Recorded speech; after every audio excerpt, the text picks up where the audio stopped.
I turned 26.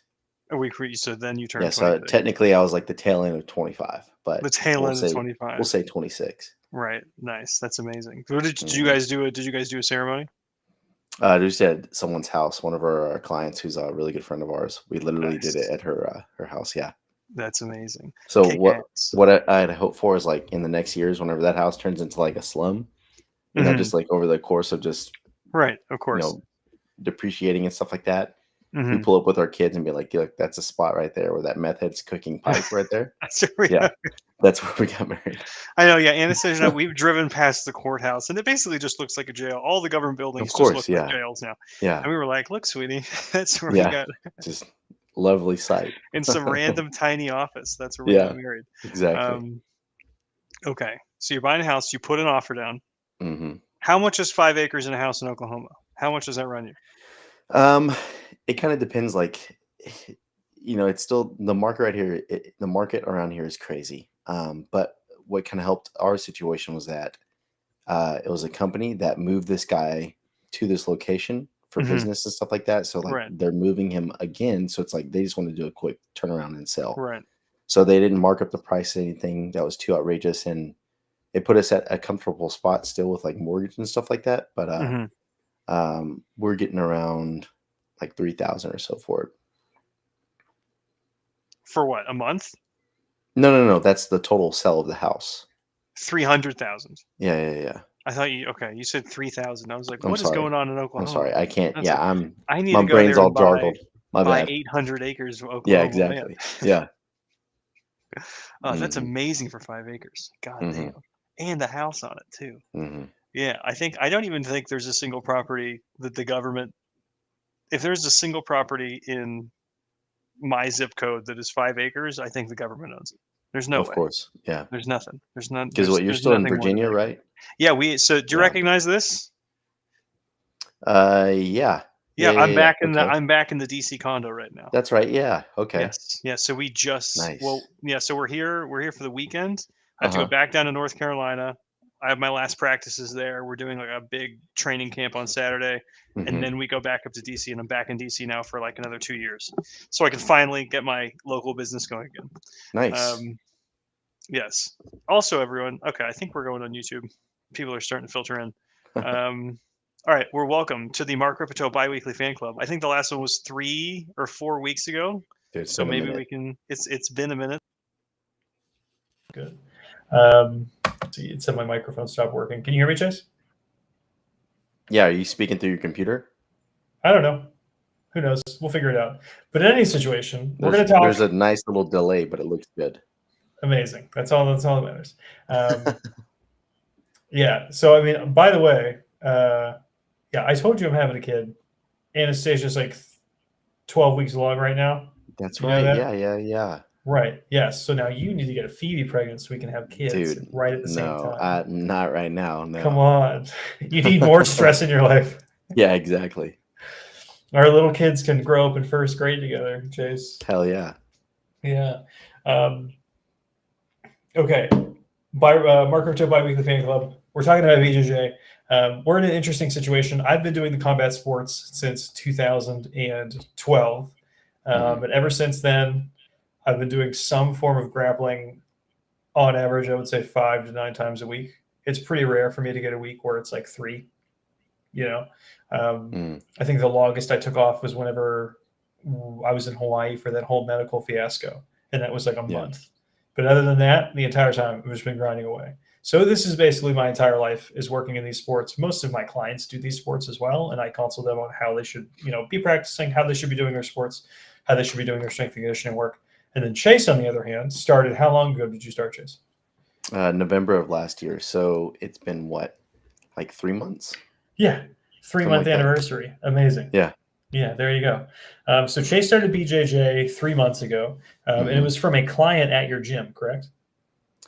Yes. And then also heavily, being heavily scrutinized and peer pressured by other starting strength coaches who do Brazilian Jiu Jitsu, like Nick Delgadio, all those guys that I talked to. Hmm. Phoebe also does it as well. So I'm like, you know what? Fuck it. When Let's did try Phoebe it. start? How long ago did Phoebe start? She started, I think, of summer of last year. So she's Oh, so summer she's been in it or for a minute then. August. Yeah. Okay. Yeah. More like 6-7 months. She definitely. Yeah. I would say at least 2 more months than me. Something like that. Okay, Yeah. cool. So we have both ends of the spectrum. I was incredibly unfit when I started martial arts. My strength accomplishments are like decent within the scale of being a smaller martial artist. And then on the far other right end of the spectrum, we have Chase, incredibly accomplished strength athlete who is now starting these sports. So we're coming at it from two different ends. This will be interesting. How's it going, Ernest? Nice, Ernest is here. I don't think Ernest has ever done. Let me know, Ernest, if you've ever done any of the BJJ, wrestling, judo, anything like that. I'm not sure if he has.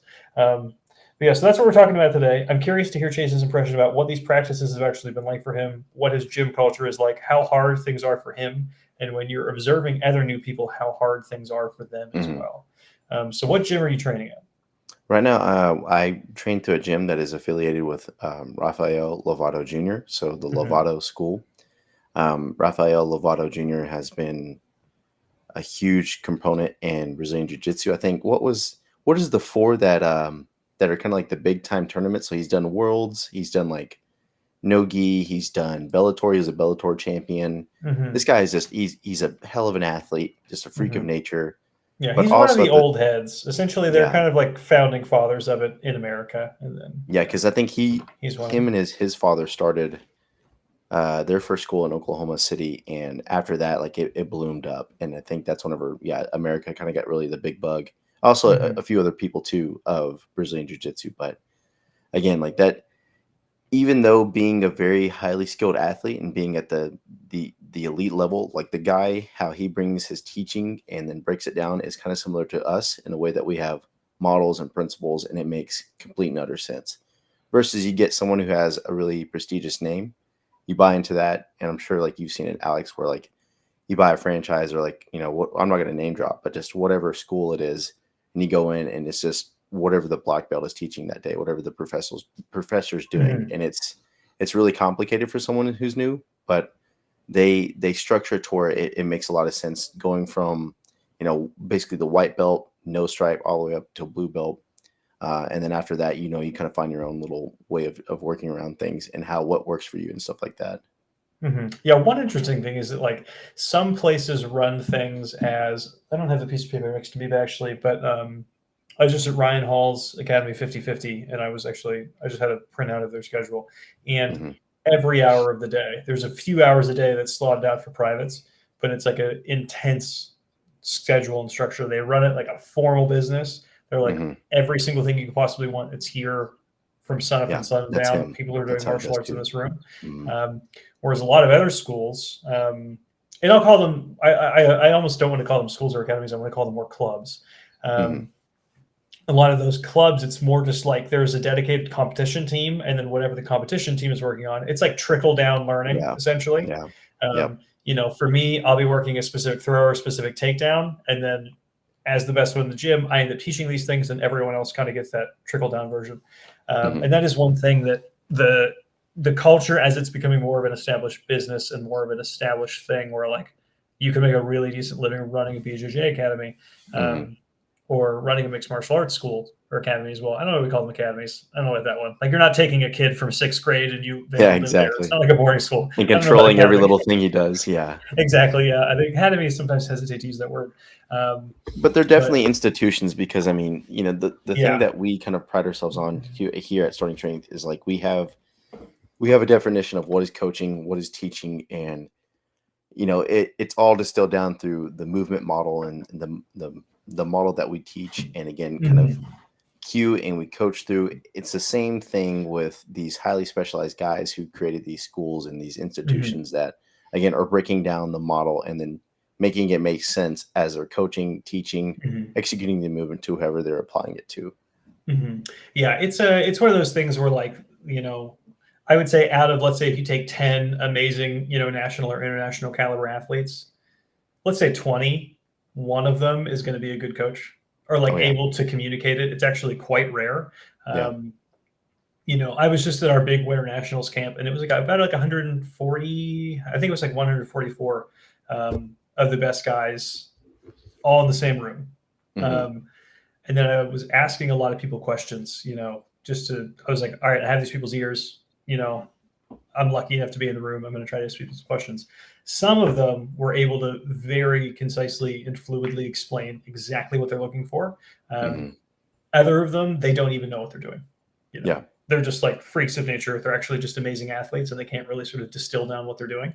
And that's one thing I've noticed. I've been lucky enough to take a lot of, or to like go to a lot of these really good gyms, and then you'll see some of these instructors, and you're like, okay, I bet you if I expose this guy to, let's say like the appropriate starting strength model, and I got him, let's say interning at a starting strength gym for 2 months, he would be able to pass the platform. He may not be able to pass the board exam, but he could pass it, just from his ability to communicate and get people to their, to move their bodies in the way that he wants to move them. And it's another thing. Some places they don't actually really coach. There's not like direct coaching for the person. It's more just like I'm showing it. Everyone else is learning by observation. And then there's like, I'm sprinkling advice over the next 10 minutes, just tiny pieces of advice. Because martial arts is this thing, and it depends on the art as well. Like if you go into boxing, you can probably successfully punch someone in the head who doesn't know how to box in really short order.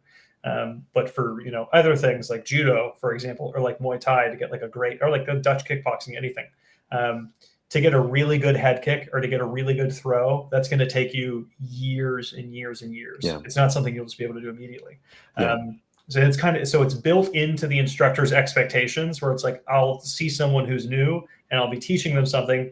And then I can say, okay, great. And I'll say this to them sometimes and they'll laugh and I'll be like, that'll be good in 4 years. Keep doing it exactly like that. And there are some people who are they're like, great, that's all I needed. And the other people who are like, fuck that, I'm going to quit immediately. The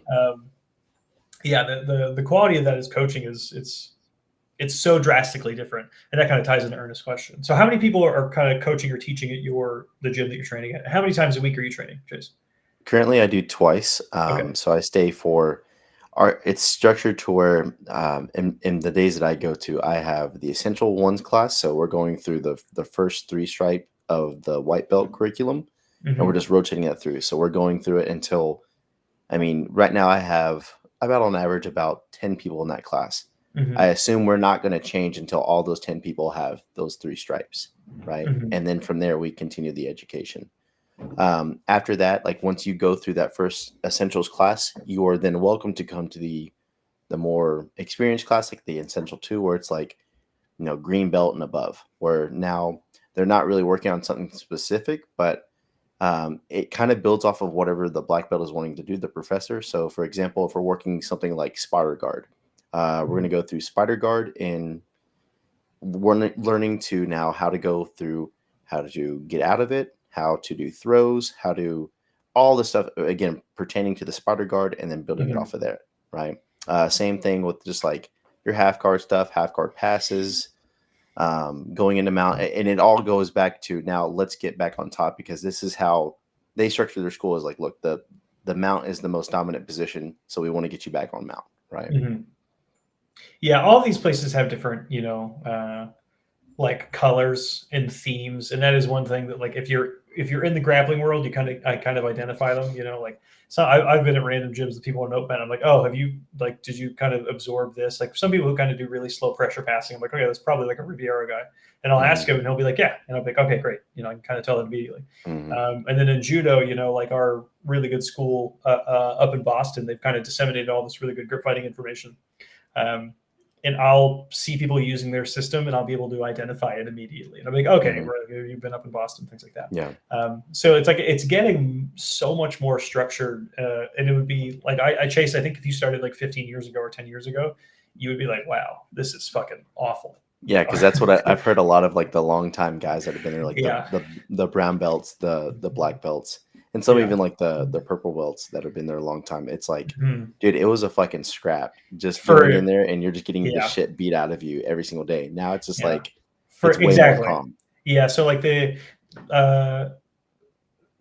are some of them that are like very casual, like they're like, because they want, and I thought a lot about whatever you mentioned this actually the last time we were on the stream. You were talking about your programming, and then you were like, okay, I remember Nick saying like one time, like these people aren't worried about or the most concerned about getting their next immediate PR. They're thinking about like picking their kids up. They're thinking about how am I going to get my groceries? How am I going to cut the grass next weekend? You know, like the priorities are different. And now, like particularly with BJJ, because it's so safe, because like you're on the ground generally 90% of the time. You don't have to do any takedowns if you don't want to. You could have someone and you can very confidently say to them, your injury risk is less than playing badminton on a hard floor. Oh yeah. You know, and that can be super enticing for people. And it's kind of weird because I have met like some blue belts who have been, you know, like, oh, I've been training for like 3 or 4 years, you know, and they very clearly have been just kind of like babied the entire time. And then, like you were saying, like when I think back to quite some time ago, and even back then, when I was listening to the old people back then, they were like, oh my God, it was terrible 10 years ago. Yeah. Which was even, you know, 20 years before that. Yeah. So it's you came into it at a good time. And then by, you know, 2032, not 2032, probably 2033, you'll have a nice, decently dirty brown belt, maybe a light black Hopefully, belt. man. There Hopefully. you go, man. Right. So tell us a little bit about your strength accomplishments. Why should we listen to you? How do you feel like your strength is helping you in BJJ? So I've been doing starting strength since I was 12. So fuck, man, about almost 15 years of dedicated barbell training with the squats, the presses, the benches, deadlifts, power cleans, right? So going through that process, going from, you know, starting out day one, not really doing anything impressive wise with the numbers to now currently my best lifts are squatting 655, deadlifting 730, pressing 405, benching 440, power cleaning about 152, 55 kilos, which is like 345, somewhere around there, 350, snatching 315. All that stuff translates into now me being better at whatever I'm going to do. It doesn't even matter if it's mixed martial arts. It could be, you know, playing some weird ass sport of like badminton, like you were saying, ping pong. It doesn't matter, right? Because again, strength is the most general adaptation, right? So it helps coordination, it helps timing, everything, right? But specifically going into it day one with Brazilian Jiu-Jitsu, it was a huge eye opener. So already matching up with someone my technical level in terms of just Brazilian a random Jiu-Jitsu, office just jockey who came in. Exactly. So like he's another never grappled before. So another white belt, it was easy as fuck, right? And then now going from like the white belt to like maybe a green belt, okay, it's a little bit harder. You know, the guy's actually struggling, and again, I'm kind of spazzing out, right? I don't really know what to do. Like I maybe know 1 or 2 things that I just learned in that class, but for the most part, like I can bulldoze them over. And then you get to the blue belt, right? I'm working for damn sure. Like this almost feels like an even match. And then again, like you get to the purple belt and brown belt, and I'm just getting my ass whooped because now I can throw them off of me. I can move and stuff like that. Such a technical golf. But the technical, yes, exactly. The technical chasm that between the two is just, it's enormous. And I can't. We've moved from golf to chasm. It's a lot. Exactly. But, exactly. it's big. But day one, I'm already not at the technical skill set of a blue belt, but I can definitely hold my own in terms of athletic ability with them on the mat. Right. And that is huge. Yeah. One of my favorite things whenever we get athletic people who come in to learn how to grapple, when someone's doing something to them, I'll just say, don't let them do that. And if they have a good body, if they've kind of built their engine up, they're all of a sudden like something incredibly problematic for that person, you know? Yeah. Because like if I'm going up against a guy, you know, let's say I'm very competitive in judo. I'm going up against a guy who's also very competitive in judo. We have to almost trick each other. It's a game of wits. To win, because there's no massive technical golf, and you can kind of grind people down where you can make that gap on conditioning, and then one person can win. And it's rare at the high level for one person to have a crazy strength advantage over the other person. However, there's this really cool period where you're starting to learn where if you are already strong, or if you're getting stronger while you're doing it, which is why we petition for all these people to be, you know, like doing their squats. It accelerates the process so much. Because it's, let's say, you know, let's say a bottom side control escape. You know, you're in side control, you're framing on the hip, you're shrimping away, you're pushing the person away. Sometimes even just that conceptually is really hard for people because they don't understand how to use their own strength or their muscles. Where it's like, for Chase, probably on the 3rd rep that he did it, you were like, okay, no, I got it, we're done. Yeah. Like this isn't like I don't need to go over this anymore. Mhm. It's already pretty decently in there. So I always tell people it's convenient for judo because judo is kind of the throwing people sport. So I say this is the picking people up sport. You need to know how to pick things up. BJJ is not a picking people up sport, but it's real goddamn helpful to It be is. able to Yeah. I squeeze mean, people, it's pretty damn close. Like Mhm. I can think of several instances where like I'm, like you said, in side control, or I'm just on my back, and I can physically bench press the person away from me, and you can tell the other person that I'm rolling with was not even aware that that was possible. To Mhm. where I can physically move them up, move my hips out of the way as my arms are not bending, and then Mhm. create distance. Yeah, that's not the average person that walks into the door. Mhm. And again, like that's great. And they always say like, look, you don't want to rely too heavily on strength, which is it's bullshit, right? But again, there comes to a point where you do have to create that. Who the hell is this guy? Did I show you this yet? No, who is this guy? Well, who do you think it is? Well, he's Chase Lindley, apparently. It's Chase Lindley. Look at that There's another face. Chase Lindley, Missouri Department of Economic Development. And then Missouri. Yeah, I looked up Chase Lindley Oh today. my God. And I was like, let's see if Chase posted anything on Instagram. And then, I typed in Chase Lindley Instagram and it went to Google Uh, Images. And I saw this guy and I was like, what? Chase so, is working for the Missouri Department of all Economic right. I'm Development? employee of the month, apparently.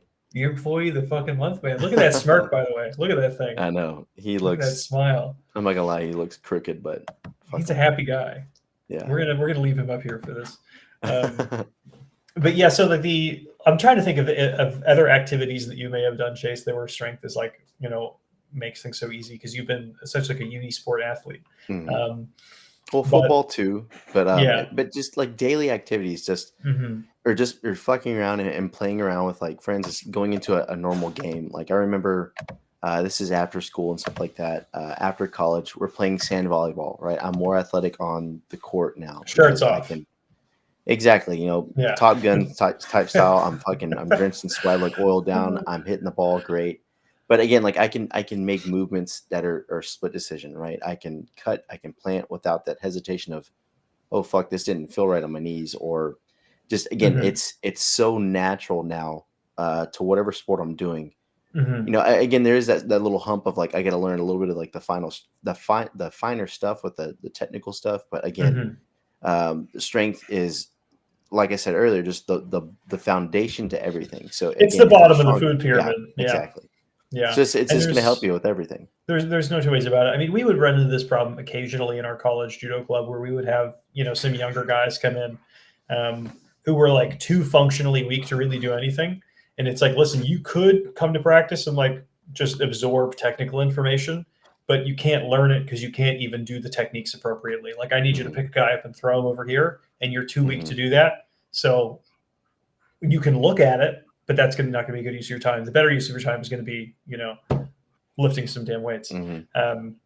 Yeah, it's an interesting thing. I think people it's been a cultural meme in the martial arts world because we have this sort of like we think back to like Helio Gracie or like the founders of Brazilian Jiu-Jitsu, and they're like, oh, I'm the small guy, so I had to develop these techniques to da da da da. And you should look this up, Chase, but it's the Gracie versus Kimura fight. It was one of the first super fights.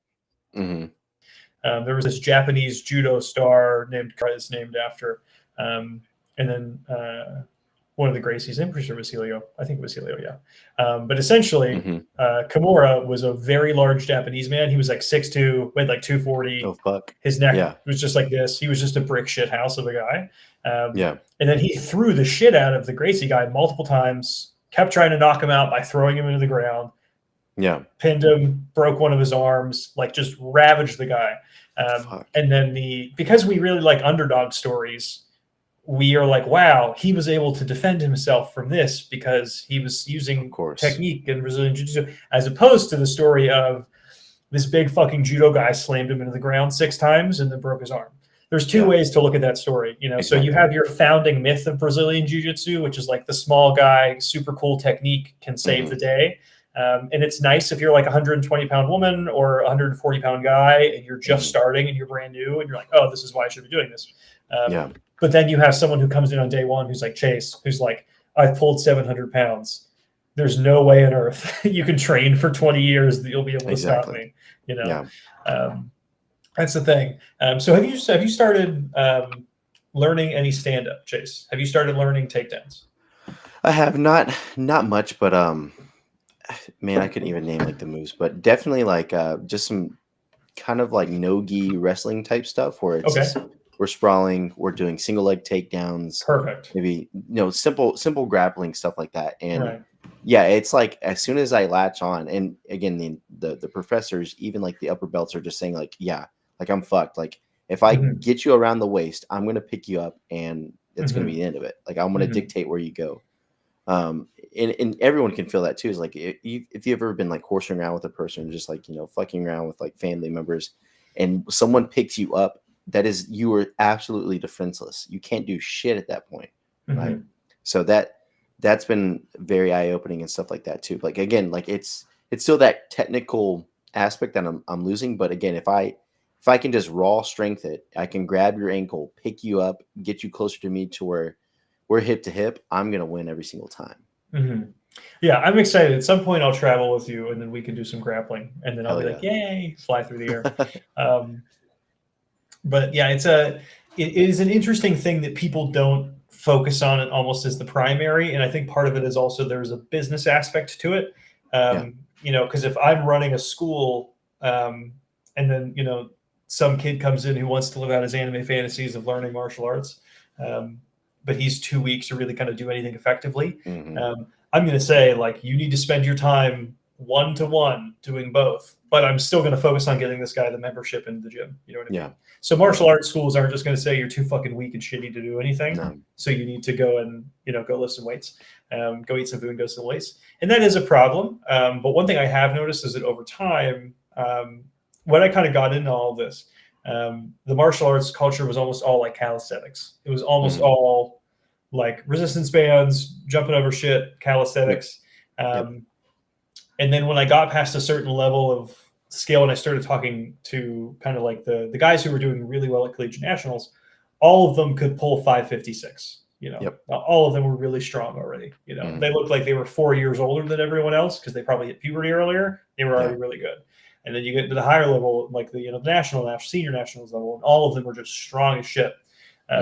It's always like the people who can kind of express their genetic endowment through strength, and then you assume that everyone has good technique because they're already at that level. So like Chase eventually in 10 years will be a better grappler than me, even though I'll still have 10 years experience on him because he's going to be probably 60, 70 pounds heavier than me and substantially stronger. So like if it's like this is why we have weight classes as well, Of course. I think what other sports? So we have powerlifting weight classes, Olympic lifting weight classes. What else?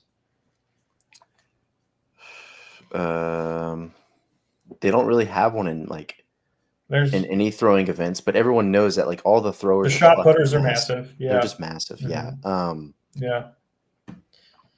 not like a light guys football league. No, exactly. No. It's just forceful level of events in your sports and stuff like that.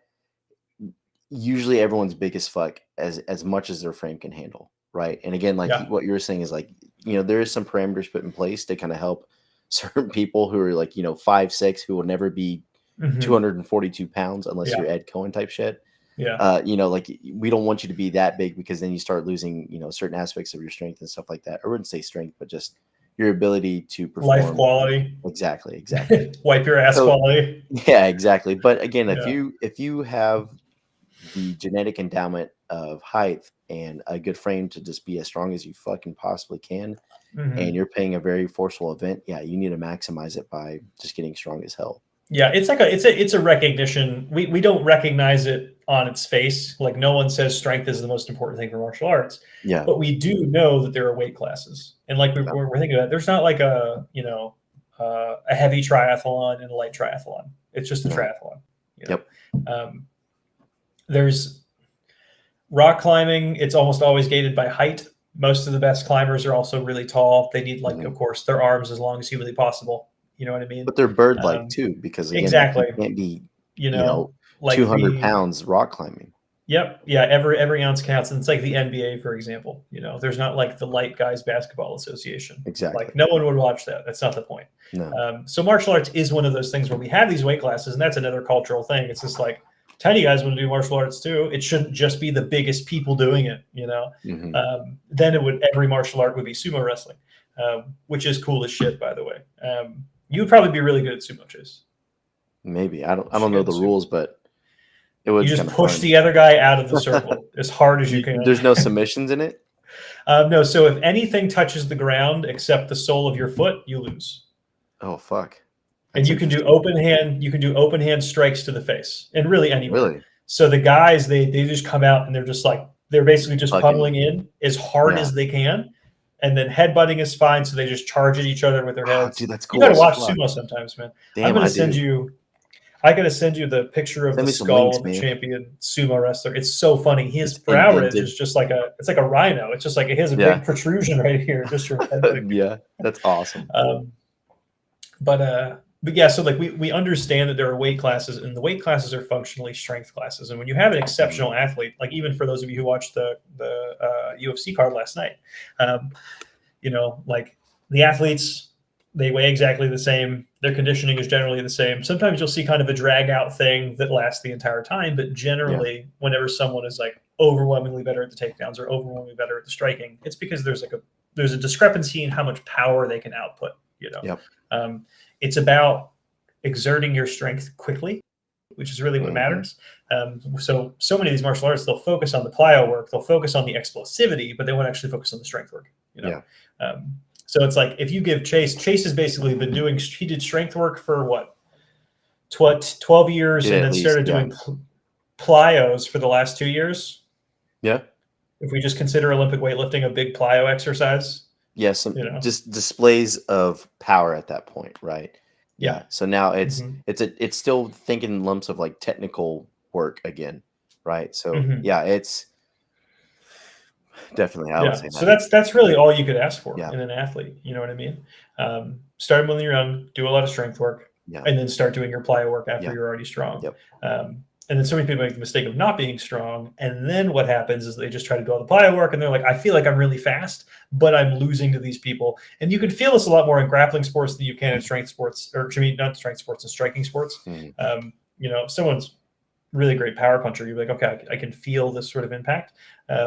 But it's not a constant thing. Like in judo or BJJ, someone's grabbing you and is squeezing you into them as hard as they can.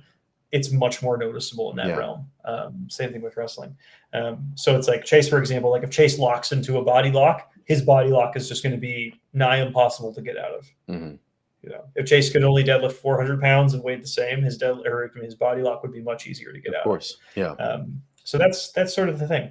Now, I suppose the next argument here is, let's say Chase, a guy who's new to BJJ is coming to you. Let's say one of the guys at that BJJ gym, they're like, how the fuck is this Chase Lindley kid so good? Like, what is he doing that is making him so much better than all the other white belts? What advice would you give him, or where would you steer him? I think they have to think in terms of strength at that point, right? Because in like what you were kind of predicating on earlier is just like, look, it's everyone weighs the same. Everyone is at the same level you are because of the weight class. The only thing that can be changed now is your body mass in terms of how much muscle's on your frame relative to like your body fat, right? Instead of going in it as a 155er who is, I'm just going to yank out some numbers, who is like 30% body fat, right? Why not dial it back to where you have more muscle mass on your frame, more ability to produce force, stronger, more powerful, all that stuff. And that it's only beneficial. Exactly. There's no downside. Because I literally just had this talk with a blue belt who is 155, and he's taller. No, he's about the same height as me, so he's 6 foot, and the guy wins. How much does he weigh? He's 155. Yeah, just lanky motherfucker. And he's maxing it out because of how tall he is, and like again, you get into like the weight cut swords, like it's starting to get detrimental, and you can't really express how well you can possibly be at that point, whether in your sport or strength, because you're hindering your ability to recover, right? So getting him to understand, like, look, you can still maybe compete at 155 or even like the next weight class, but you'll have an easier time now that you've gained 8 pounds of muscle, because you'll be throwing the guys around who are also doing the same thing. They're taking a major weight cut, and they're not going to be as strong as you. You're coming in there. Yeah, a way lot more of times fresh. it's when you're not at a very high level, going up slightly is almost better than going down. Yeah. Almost always. And that's something that you'll learn eventually, Chase, because it's like you'll have the option of fighting the super heavies Well, or being I'm in the ultra. Like if I were to drop down, Yeah. I'd be like 215, and I'm not losing that much weight. Exactly. Yeah. So like you'll realize it at some point, and then particularly when you're doing the standing portion of grappling, Mhm. is that like actual frame size and then strength matter significantly more because we're manipulating two body masses that are like upright. We have all this extra 3D space to deal with, Mhm. as opposed to one person being attached to the ground, or both people being attached to the ground, depending on the position you're in. Mhm. So you're managing the weight a lot differently. Like we have one guy at the gym that I'm training at now who's like he walks around at like 265. He is probably 5'6". Like he looks kind of like an Ed Cohn lookalike, Jesus. giant, Yeah. crazy calves. First time I met him, I was like, "What are you benching, dude?" And he was like, "I can't barbell bench anymore because the range of motion isn't big enough." And I was like, "Seriously?" And he was like, "Yeah, I do the 150s on the incline though." Oh my And I was like, God. "Nice." So he's benching 150-pound dumbbells. Yeah, it's hysterical. And then so the problem that he's having is even and this is kind of with the Ernest has some questions. We should answer his questions. Where it's like there are diminishing returns on both ends. For example, like if Chase had just done, let's say, years of strength work, 2 years of plyo work, and Chase started, let's say when he was 18, he would be a much better grappler by now, and also kind of continue the strength work. Mhm. But you can't go back in time with these things. So it's like, Mhm. what are you going to do? If I could have started judo when I was 3, I would have had a really good shot at getting a lot better where I was at, but I didn't. Of course. Yeah. Well, you also have to look at it too. Like you were now changing a structural adaptation each time that you're going underneath the bar, right? So that takes Yeah. way longer versus learning a skill set, right? Like granted, you're getting into like the realms of diminishing returns where like you're learning a bunch, and it takes that accruement of new knowledge is now very slow as you get into like the higher degrees of whatever you're doing. But Mhm. I rather have had this money in the bank, so to speak, of all this Yeah. strength, because now, again, like I was saying earlier, is like I'm already matching up with people who have been in this at least 3 or 4 years. Yeah, Right? it's like no matter what sport you started, that would have been the same exact case, just Yeah, because like you exactly. already have that. It could have been like competitive kayaking, and he's like, "Oh, great, Exactly. fucking giant back and arms, we're good to go." Yep. And so it's like, all right. So on to Ernest's question, we'll do the second one. How much truth is there to the strength doesn't matter? 110-pound girl who knows technique will choke you out instantly argument. Generally, I like to say, and this is kind of a common idiom, like 30 pounds is around a belt, so like 140-pound blue belt, like a fresh blue belt, will have a hard time with like 180-pound white belt, Yeah. Easily. Yeah, and like a 220-pound white belt, he'll have a much harder time against, and so on and so forth. And that kind of little bit of diminishing returns again once you get to the fringes, but we don't have to say that all the time. Like on the male female thing, I think that people grossly underestimate the strength disparity, particularly in the upper body. But like I mean, I was at a training camp recently, and I did randori with one of the girls who's nationally ranked, and then I just was treating her with kid gloves just because I was like, all right, I'm not going to strength through this problem. I'm just going to be a little bit light with it. And then it immediately got under me and threw me, and my head fucking blasted into the ground, and I split my eyebrow open. It's like there's a clear like level of someone who's exceptionally talented can harm you if you don't know any martial arts. But like if you put a guy into a year of BJJ, he'll be fine. But if you have a totally untrained person, the trained person will generally win. Of course. That's just the general thing. And then on legit clubs, I think a lot of what Chase said, like basically, if you think about what Chase was describing, and the question here is how can you tell legitimate clubs from scams or worthless ones if you want to get martial arts? If you think about what Chase was describing with his school, that's kind of it's one of the ways how it's a good school. Yeah, like another good way to kind of see that, Ernest, is like if you're going to like a class, look at the class and just look at like everyone in there, how they move, and like just kind of find like the spazzes. Everyone can kind of find like the not athletic people, right? Just from how they look, the muscle mass, just how they're kind of just different people in general, right? Watch how they move, right? From how they're learning the technique, and can that coach actually perform their job and get them to move how they want them to? That's another big thing too. Mhm. Break it down, make it make sense to you, the goofball over there, and then to the guy over there who can just watch three rounds of you doing the movement, and he has it burned into his central nervous system. So I think Mhm. that's another big thing too. For sure. I the other piece of advice here is I always try to tell people to you want to go to these gyms and see yourself. Like if you're a 45-year-old lady and you go to the BJJ gym and you're like, I want to learn how to defend myself, Hmm. from a home invader. And then you see 22-year-old guys with their shirts off, it's probably not the gym for you, Yeah. you know? And that's the thing. It's like if you go into a starting strength gym and you see like a lot of middle-aged people who are just like focused on strength work, that's who it's going to attract. Yeah. You're not going to get a 17-year-old who wants to be the best bodybuilder in the world. He's going to go somewhere else. Hmm. So a lot of these places, they will cater towards a certain crowd. So try to see yourself in them. But generally, it's like physically fit people, active competitors. They treat it like it's a sport, as opposed to a weird sort of like lifestyle cult. And I know there's a lot of people in the self-defense world who are like, they love the whole self-defense stuff. But I've been to a decent amount of those gyms, and then I don't find any good athletes there, nor do I find people who are like exceptional at really anything, you know? Yeah. Um, and that's, I think, is kind of it's an artifact of the practice culture, and it's an artifact of who is going to those gyms. When you have like a 22-year-old who can, has like a 34-inch vertical, and he's like, I want to fucking kill some people. Like, where do I go for this? He's Yeah. not going to the self-defense school. You No, not know, at all. you're not going to get freaks and mutants there. So it's a hard thing to look for. And then we can talk about kind of the purpose. So Chase, you said that like you started BJJ just because a lot of people are pressuring you, like, hey, it's a really fun thing. Hmm. Learn how to do it. If you sort of had to like triage your reasons for doing it, what would they be?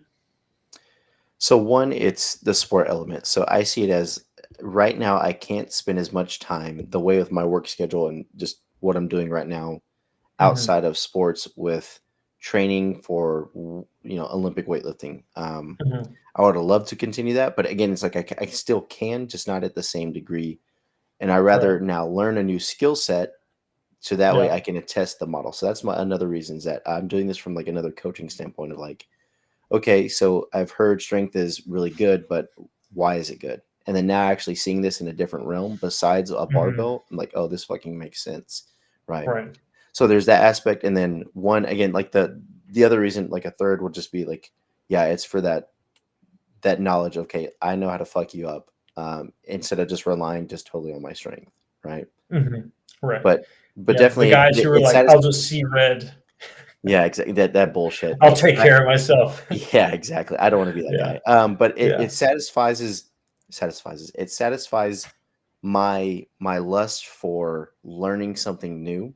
And then Mm-hmm. also what was crazy too is like going back into this whole entire new skill set, learning something completely new. It's going through that novice phase again. That just I love it. Like I am sitting there, I don't Mm-hmm. have to think about it. I don't have to stress too much. I don't have to my mind is just open and I am just a sponge absorbing everything that I possibly can. And that is something that I love doing. And it doesn't matter if it's Brazilian Jiu-Jitsu, it could have been boxing, it could have been learning fucking ping pong from the best player Right. in the world. It doesn't matter. Like I love learning something new in that element.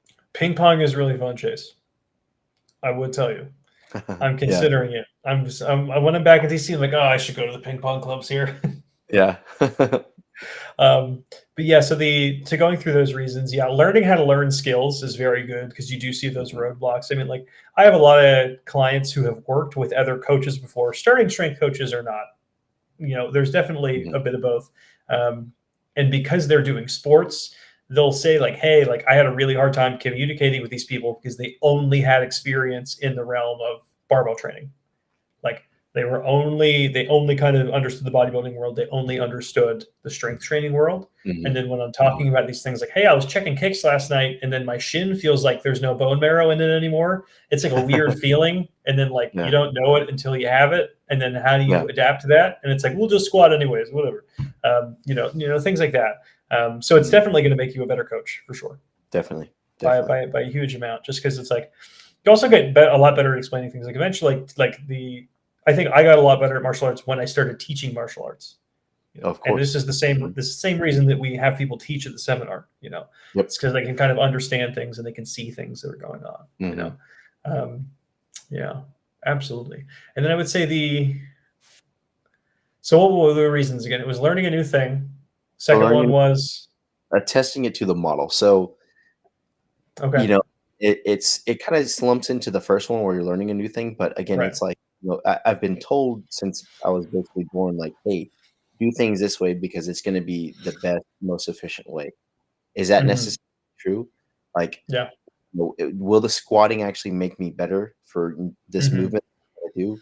And now attacking that and actually seeing that, oh fuck, it actually does, and I actually need to get stronger and even get better at squatting. Yeah, it's like it's now reinforcing all like the principles that we're learning that goes into the model, right? Because again, we've got the coaching, we're satisfying that with doing it ourselves, or again, coaching ourselves. We need to learn like how all this stuff plays into each other, you know? Yeah, you're taking the car out to the racetrack. Yeah, Exactly. Yeah, so for me, I started seriously strength training, I think 5 years into grappling, about 5 years into grappling, yeah. And then over that year, I would say, of running through the LP and then trying to figure everything out after that, even just the LP itself, I was like, oh, I can see I saw those guys, you know, they were running a mile ahead of me now. Now I'm a lot stronger. Now they're within arm's reach. And then now I can get after these guys. You know, because it's like martial arts after a certain level, it's like a big talent filter, a genetic talent filter. And then strength can kind of take you to the next level or to the next level after that. It won't get you all the way to the top, of course. It's not like, you know, Chase is going to go to the Olympics now. But, you know, like the weak Chase, this one, the Missouri Chase Lindley. Yeah, Missouri Employee of the Month, Chase Lindley. He's going to he wouldn't even walk through the doors, man. He dedicates us. You should update your starting strength coaching profile, by the way, for this. You got to just his put this picture, on your or like can I just steal his credential of Missouri Department of Economic Development? I think both are probably fine. You know, even put this in the Slack. I'll put that on my resume. Everybody, I did it. Chase Lindley. But yeah, so like this Chase Lindley, for example, you know, he could be shredded under here. I'm not sure. But that Chase Lindley is like a wholly less effective athlete. Of course. Yeah, it's not even a thing. It's not even up for debate. Now I would say, having been saturated in this for so long, and I'll tell everybody, you know, like, hey, as soon as I can, you know, get an ear from like, hey, you know, make sure you're squatting and deadlifting. I'm teaching, I will end classes like that. I'll be like, all right, everybody, thanks. Go lift some weights. Like, I'll end classes like that so people understand that it's so important. You know, but you will hear people who are like, oh, well, what about like the conditioning aspect? So I did want to talk to you about how you felt conditioning wise. Like, if let's say you've done like let's say an open mat for an hour, and you're doing 5-minute rounds, you're 5 rounds deep. How has that been going for you, Chase? Because you don't do really any cardio. No, none. Yeah. It's all been strictly weightlifting. I mean, maybe you can account like the Olympic things of like doing like an EMOM, like every minute on the minute, as maybe cardio. Chasing your dogs. Dude, yeah, this is whenever I first started rolling, and we were doing 5-minute rounds. I was fucking dying after a minute because again, like I can move and separate the guy, and I'm relying on brute strength, and then maybe I can win within that first minute. But if the guy is more technical savvy than me, which again, it's not hard to do because I'm day one, like they're going to tire me out. They're going to kind of wait. They're going to wait until I slip and make an error, which I did several times. And I literally no shit had to stop after like 2 minutes and be like, look, can we take 15 seconds so I can catch my breath? Right. Oh my God, dude. I almost puked like every single time he rolled. But insulin coming out of your eyeballs. Dude, I was fucking dying. Like I literally come back home and like Phoebe be like, "What's wrong?" I'm like, "It literally felt okay?" It felt like my soul was just oozing out of my body. I was just like dying like this. But fast forward like a month into it, and it's like, okay, now I can handle at least a 5-minute round easily. And where are you at now? So we have that first day, we have that month. You're like, it's 3 months. So now 3 months, I do 2 classes of maybe like the first class is 3 to 2 rounds of 2-minute positional training. So maybe I'm starting in guard. I'm trying to submit the guy or get out of guard, trying to do a throw, trying to do a sweep of some sort. That's easy as hell. I'm rotating through partners. Fine. The next class, we're going through maybe again some positional trainings. And then on top of that, I'll usually spend about 6 or 5 rounds that are 5 minutes and rolling with people, right? Mhm. Again, some of those rounds end soon because I'll either tap and like we get a little bit of break, or I tap the other person. It's not like a continuous 5 minutes, but it has drastically been changing to where it's like I'm not as gassed as They're much. pretty much fine now. Yep, exactly. And I can work and process the information of like, okay, I can feel his movements. I can prep for something. I can defend way more clearly now that I've been rolling and getting my conditioning through that way. Mhm. Yeah, it's like it's on point two here, by the way, everybody. For those following along at home, so like if we kind of divide what you're doing in martial arts down to you're hitting someone, you're moving someone, or you're stopping someone from moving. The stronger you are, the easier all of those tasks become. Oh yes. Okay. When they are easier or more submaximal, it means you can do relatively more of them. So like even if you take it in the case of I'm curling 30 pounds for 8 reps, which means I could probably curl 15 pounds for like 18 to 20 reps. And I could probably curl 5 pounds for like 40 reps. Okay, so you're sliding it along that scale. Essentially, it's like, once you raise the max RPMs, the lower RPMs get a little bit more sustainable, and then, as you're doing more of those reps, so it's like, let's say, for example, like someone who's very weak and very untrained, this process that Chase is experiencing of going from like this 1 to 3 month point, that may take him unironically like the better part of the year. Oh yeah. If not, and I've seen it all the time. I've seen it countless times, excuse me, of it taking literally over a year for people to feel like they have their legs under them, and then essentially we've just retracted that process immensely, and then for a lot of people who are like, well, not all of us had the privilege of, living in Wichita Falls and walking into the gym and then Rip, hands you a cowboy hat and some trend. And he's like, here you go. Like if you didn't have that experience when you were 12, like, what do you do? It's the the next best thing is to start today, you got to start functionally now. So for the white belts, I will say, like, accept the fact that things are going to feel weird and shitty for like 3 to 6 months. But just start lifting immediately. Start doing your squats and your deadlifts and your chin-ups ASAP, and then everything is going to start getting significantly smoother. I'm very curious to see where you are at like the 1 year update. Are you planning on competing at all in this, Chase? I want to. Right now, with just like buying the house, like there's a bunch of IBJJF competitions in April that I really want to do in Oklahoma City, but for damn sure, I'm going to try to do some over the summer once everything kind of calms down with my schedule. But yeah, So how many months along will you be by that point? Like 6, 7 months? 7, somewhere around there. Yeah. It's February, March, April, May, June. About 3-4 months. 3 or 4 months. Okay, cool. Yeah. That's a good point. I mean, I'll generally tell people, like, definitely try to compete in your first year is almost always my best advice. Yeah. Because if you don't do it for too long, then you'll just be you'll accept the fact that it's never going to happen, even if you kind of want it to happen. You're like, oh, when the fuck is this going to happen? So you kind of want to have it in that first year, get the exposure to it, and then just keep doing it, no matter what, even if you totally bonk out of your first. Well, the thing too is, like, I think that's also kind of goes back to like the earnest questions. Like, I think you almost need to then compete so where you can see other schools and then be like, right, oh, the thing that I learned, this guy, he doesn't even know the half the shit I learned, right? And I'm easily passing his guard. I'm easily sweeping him. I'm about to submit the guy versus, oh fuck, like what the guy, what is happening? This? Like, I'm literally getting choked out right now. Right. One of my clients will probably watch this.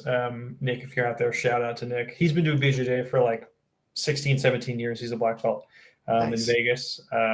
When he started at his gym, they didn't let him do any sort of like live rolling or anything to that effect for, I think, like the first 6 months. And then him and his boys, I think, went to, if I remember the story correctly, like he went to a tournament and then just started competing after having done no live work. He just basically just did like drills. And it used to be a joke in the BJJ community, like the online Gracie school. It was like, I'm a Gracie online blue belt. They would like let you get your blue belt. Like you basically, you would pay them. They would mail you like a tape or DVD or VCR or something. Oh yeah, someone was telling me about this the other day. Yeah. And then essentially, my guy Nick, he went to one of these tournaments and was like, "What the fuck is going on?" And then he talked to Robert Drysdale, very famous BJJ guy as well. And then he was like, please come to my school instead. Like, you know, and apparently for him, it's like he was doing it for like 6 months, thought things were going well, got that exposure, and was like, what weird cult have I been in? Yeah. Do you remember Michael Burgos, Chase? Yeah. Yeah. So he was in a similar situation. He was going to like a self-defense, LARPerator, you know, knives, guns, ninjutsu school. They were just wearing like like literally during the practices, they were wearing like jeans and tennis shoes, like on puzzle mats. It was like totally not a real martial arts school. And he was doing martial arts there, like quote judo and BJJ for like 3 years. And I was like, hey, you know, come to my judo school. Like we have some national champs here. Like it's a really high pedigree school. You know, the coach was a D1 wrestler in Oklahoma. Like it's a serious institution. He comes there, and then like literally just kind of seeing him put his, you know, he's putting his gi on. And then I was like, all right, you know, try this throw, try this technique, try this. And then he didn't know how to do literally anything correctly. Anything. And even him, very intelligent guy, great coach. Yeah. Like on he can work through the process with the mental side of it. But it's like he was just, if you never known the technique. Exactly. It's like, yeah, like he went to this school, and if you only ever go to one place, you'll think it's correct. Of course. Know? So he thought what he was learning was correct, and then he went somewhere else and was like, oh dear God, I've been in a cult and I didn't realize it. Like, what's going on? So he's very happily training at that new place now, and then has started to actually learn martial arts. Yeah, but it happens to everybody. Yeah, what was the other point here? Specialization, when to start. Right. Do you think you're going to increase your practice frequency once all this calms down with like the house? I and would the gym love stuff? to. I would love to. I think like that's the natural progression of how things should, because it's the same thing as what we do here, where it's like, look, the stress has to continue, right? In terms of like with, you know, mixed martial arts, it's not necessarily the stress, but it's the skill set that you're learning. And the more times that you practice the skill set, the better you're going to be. Like that's why I was actually talking to one of the guys at the school about this, and we were talking about you know, this the no-gi movement that's going on, like a bunch of like the 18-year-old kids and stuff like that are just whooping everyone's asses because they can go through like basically 2-a-days 5 times a day or 5 times a week, and they have so much training frequency underneath their belts because they're young and they can handle it. And then, you know, apparently another thing too, I didn't know this, but like I think what some schools won't let you have a blue belt, or I'm sorry, like a purple belt or any above a blue belt past a certain age, right? Like the IBJJF or something. Yeah, sometimes they age gate it, you know, because you don't want to have like some kid who's like 17 be like, he's a brown belt. Yeah, so like it depends on who they are, but a lot of times they'll age gate that as well, because you know, it depends. It'll be like certain techniques you can't do under certain ages. So like for judo, for example, we get really good at pinning because until you're 13, you can only pin. And then once you're 13, then you can start doing submissions and chokes after that. So the kids, like if you started when you were 5, you have 7 years of experience pinning, and then you're 13. Yeah, it's and insane. then exactly. Then by the time you're 18, you have 7 years of pinning, and then 5 years of submissions after that. You know. So you're just like, you're specializing all that shit, and then once you're these freak of nature guys who can then now going through this huge adaptation response of you just going through puberty, and you were just the most best version of yourself that you're ever going to be. Yeah, it's scary knowing that you can just go in there, get the shit knocked out of you, and then 2 hours later do the exact same thing, rest a little bit, go eat, do it another 2 hours. It's crazy. Yeah, I mean, you'll get to the point eventually, but I mean, like most of I'm gearing up for a camp in April where it's going to be, I think, 8 days of 2-a-days in a row. And they're like hard because we're bringing in a lot of people from out of town. Of course. So then like for that, you know, the practicing for those 2-a-days, it'll be like, if I can get on the mat 2 times in a day, it'll be great. But otherwise it's going to be like lifting and conditioning work, and then in the evening practice, you know, or kind of flip that depending on what you can do. But you'll get to the point where you'll start doing 2-a-days without a problem. Oh yeah. You know, and it's not going to be for someone of your age and history, it's not going to be an issue at all. Yeah.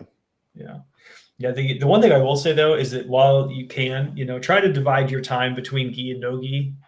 I'm not sure if you're. Yeah, that's what I do. So day one, my Tuesdays, I'm doing all gi, and then well, all the essential, like first essential classes, that's gi, right? They're not Okay. going to just have like no gi, white belt type shit. So day one, again, it's all gi. And then day two, it's actually split. So I'll work with the essential one class with a gi, and then it's a no gi class after that, and which is, Good. dude, it is amazing. They are definitely almost two different sports at that point. But again, there's some bleed over, and the two are just, like I said, just they're almost isolated, but they're the same. It's Yeah. very, very nice. Yeah. When you start, it is and this is another thing with just general teaching. And this is kind of one of my more nitpicky things with BJJ. It's that like sport BJJ and really what, uh, I don't know if you know the names, but like a lot of people are just calling like American Jiu-Jitsu or like combat wrestling or, like anything submission wrestling. A lot of people call it submission Yeah. wrestling as well. Yeah. America has like a really long tenured history with catch wrestling. That was kind of Yeah. our thing, catch wrestling. If you ever heard that before, like the history books on this are all fascinating. I know you like to read about that stuff. But like if you can get your hands on that, it's all very good. A lot of places they'll teach in the gi very weird sport jujitsu sort of things, and then they'll go to no gi and they'll be like, "This is like incredibly different." Yeah. And it's like Because that shit in the gi doesn't work anymore. Like this sport stuff, yeah. Like this is. I don't know, man. I really like the no gi, but again, like I still like the gi because it works beneficial for me because I literally just like hang on to you and you're not going anywhere. Right. But with the no gi, it satisfies almost like the athletic part of me, where it's just like, oh, I have to like balance, I have to judge, I have to do all this other shit in like less than a second in order to feel this, so that my ankle doesn't get snapped in half whenever you go to, do an ankle lock, or I have to jump on your back real quick.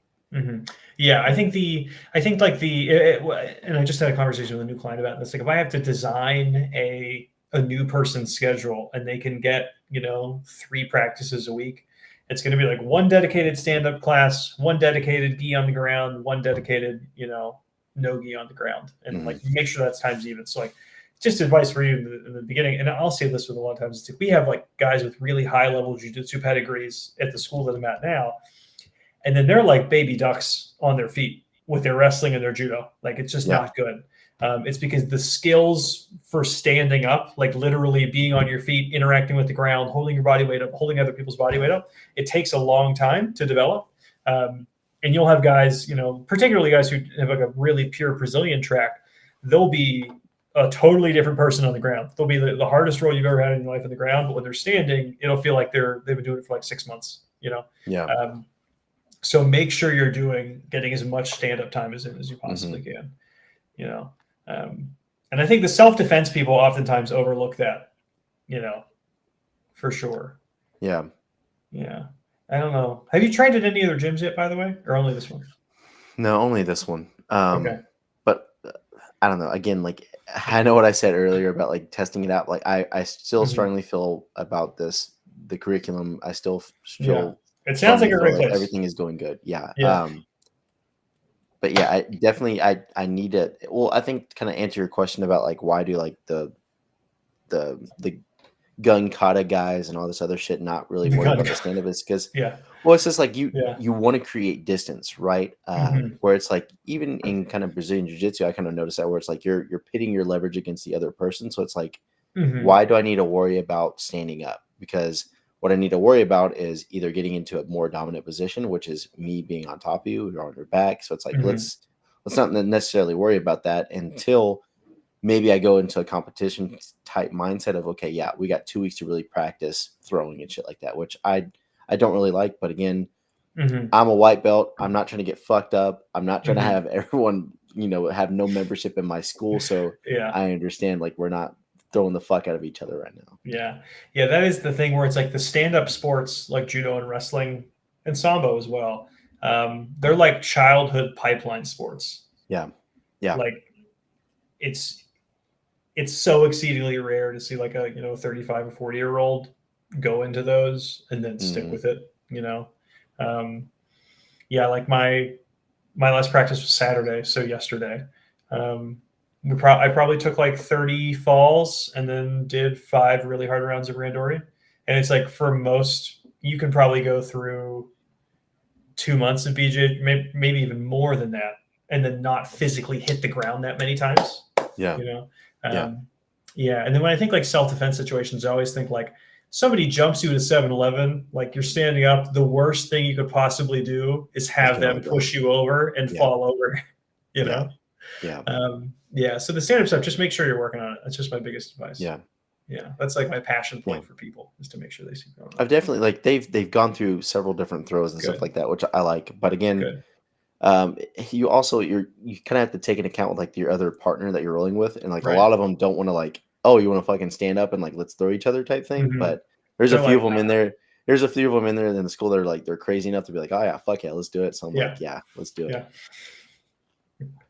Yeah, it's that's a big training culture thing. I found a few BJJ gyms where everyone starts every round standing. And then the first time that happened, I was like, what the hell? Like, what's going on? Like, this is the we've done that a few times too. Yeah. And then it's really very rare for people. But yeah, any other passion points that you want to get out for the people before we cut the show off? We've been going for like an hour and 5 minutes. Yeah, no, we've just been jizzing over the BJJs and the judos. No, I think everyone needs to do it. I don't know, like how I kind of see it too is like, this is satisfying another primal thing in my brain of like, ooh, I get to like learn a skill set. I get to fuck someone up and not go to jail. Like, this is amazing. I really wish I would have done some sort of mixed martial arts way sooner. Because again, it's in football and stuff like that, and like in other team-based sports, there's not really like positional stuff that you're learning and you're processing, right? It's here's the goal. We have to move the ball certain amount of distance. You have to catch the ball. Team. Yeah, exactly. Right. Yeah. Versus this is like, no, you have to think about what you're doing, play chess with the other guy, and hopefully not get your ass, thrown, choked out, whatever, injured, and then go win. Like that's what I love about it. I think they also, and this is a little odd, they're becoming like male fraternities used to totally be a thing. Like, just as a with mixed martial arts, you said? No, I mean like just culturally, kind of like male community centers of like Boy Scouts, VFW, Mason's Lodge, whatever the hell it is. Like, generally it's like, oh, well, what does everybody do after work? We all go down to this place and we'll hang out together. That's totally gone now. I think one of the biggest selling points, and CrossFit was like this for a little bit, and then CrossFit kind of became its own weird separate thing. I think it still functions like this. But the grappling sports have become like weird community centers, I've found. Yeah. I can see that. Yeah. So it's like, on Saturday, this was my first practice in DC after not having been up here for like 6 or 7 months. It was a great reunion, catching up with everybody. How are you doing? Do you have any more kids? What's going on with the wife? All that sort of stuff. And then essentially they just become like kind of extended community family centers, like everyone there, everyone has like a relatively set personality or set tolerances for things. Like, you're not going to find people who are like crazy there. They're going to get peered out of the group. You're just going to have like nice, good people who are there because they all sort of been through this process, Like, I'm sure if I go to a starting strength gym in Florida and I go to the one in Colorado and I go to the one in Oklahoma and I pulled like random people out, they would all get along. Yeah, of course. Even if they've never met each other before, they're from totally different areas, Like, I'm fine moving around as much as I do with Anastasia, because I know no matter where I go, I can go to a grappling gym and be helpful there. So I'm always welcome, True. Yeah. And that's the big thing. You'll start taking your shit with you when you travel too.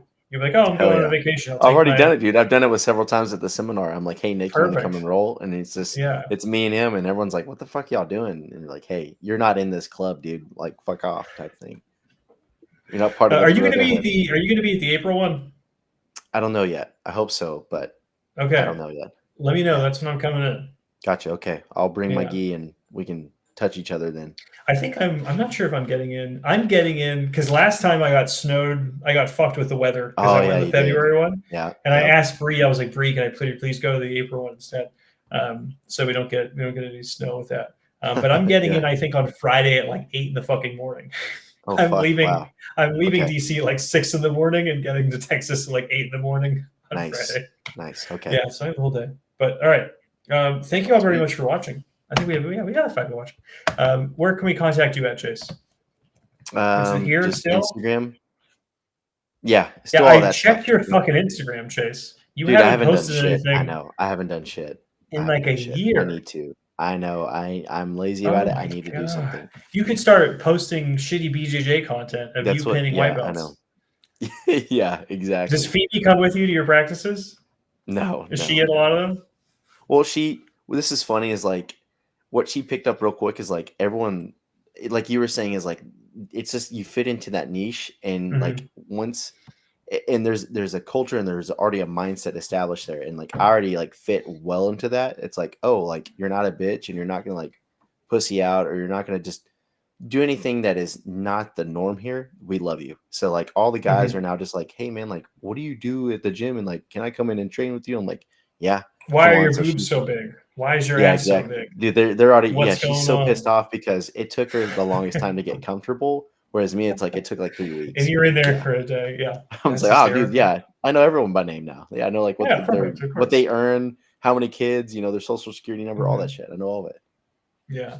It's right. You'll eventually get you already sound like you're pigeonholed. Your pigeonholed is the giant jacked guy. Generally when I go to BJJ gyms, I'm the judo guy. And it was really funny at this one because I didn't know. I just went to an open mat. There was judo practice in the morning. I stayed for the BJJ open mat afterwards. So I'm like 3 hours into practice at this point. And then some random guy comes up to me and he's like, hey, do you want to move around? I'm like, great. So he starts standing and I'm like, perfect. So I throw him like 3 times. He keeps getting up. I just keep like launching him. And I'm like, oh, hey, like, thanks. That was a good time. Blah, blah, blah. And then he was the gym owner, which was hysterical. And I had absolutely no idea who it was. And then he was like, oh, I'm Diego. And then I was like, oh, like you're Diego. And like, he pointed literally to a picture of himself on the wall. I was like, oh, fuck. That was very rude of me. I'm so sorry. And he's super nice. Yeah. We've been good friends since then. But yeah, hopefully you'll go to gyms and just fucking shirt off immediately, just flex to people. Hell yeah. It'll be a good time. How's rolling with Nick? Oh, dude, I hate. I keep forgetting how large Nick is. He's a big dude, but at the same time, we were laughing the other day because I actually picked him up and I squirmed and I shrimped out as like I'm lifting him up in air, and he's never been lifted completely off air. Yeah, so like we all started laughing at that point, but the first time rolling with him in December, he's like, "All right, I just kind of felt like a street fight where you're just like, you know, brute strengthening." And then this most recent one, he's like, "Okay, now it's like I actually had to really try." I was like, yes, good. Yeah, I'm glad that I'm actually making progress. Yeah. He's gonna pull a gun out next time. Yeah, no shit. He's just gonna stab me in my fucking neck next time. You son of a bitch. That's hysterical. Yeah, hopefully I'll be able to get down there with you guys. Is it close to the gym, the seminar gym, Wichita Falls? What, the Nick's gym, Nick's BJJ? No, we pull out mats in the back room and we literally lay. You know where like the laying tricep or not the laying, the lat pull down and like the water fountain is in the gym in Wichita Falls. Like the carpet rug strip that the prowler. Yeah, like when you're going to the bathroom. Yeah, we put it like right down in there, and we just roll in the gym. Fuck yeah, dude, Kumite style. Just fucking nice. That's hysterical. Yeah, yes, it's the pull-up bars, the lat pull down at the bathroom. Yeah, and there's like that's a tiny space. No, I mean it fit. There's enough room. Like I didn't really get off the mat too often, but there's like 500 pounds of guy right in that. So that if you two were on there, it was probably like it was like an Olympic platform, right? So it's like an 8x8 square that we were rolling on. Right. Yeah. Right. Man, that is another really good thing with BJJ is you can get 80 people in a shipping container. Oh yeah, you can. Who are all doing it safely. Yeah. It can be just right next to each other. Yeah, that was one of the things I missed the most. So at the Judo gym I was just at yesterday, it's probably about, if you take like so you go into WFAC, not the room to the right, but like the big room with most of the racks and the dumbbells, that main room. It's probably about like that, and then maybe like an extra 15-20% of just all mats. Nice. You know, because it's like we need that much space because we're fucking moving around a lot. Oh, the North Lovato gym is fucking massive. Just a giant. Yeah. And they can have like at least like 200 people rolling. I'm not joking. Like, it's a fuck ton. Fucking love it. Okay, cool. I'm gonna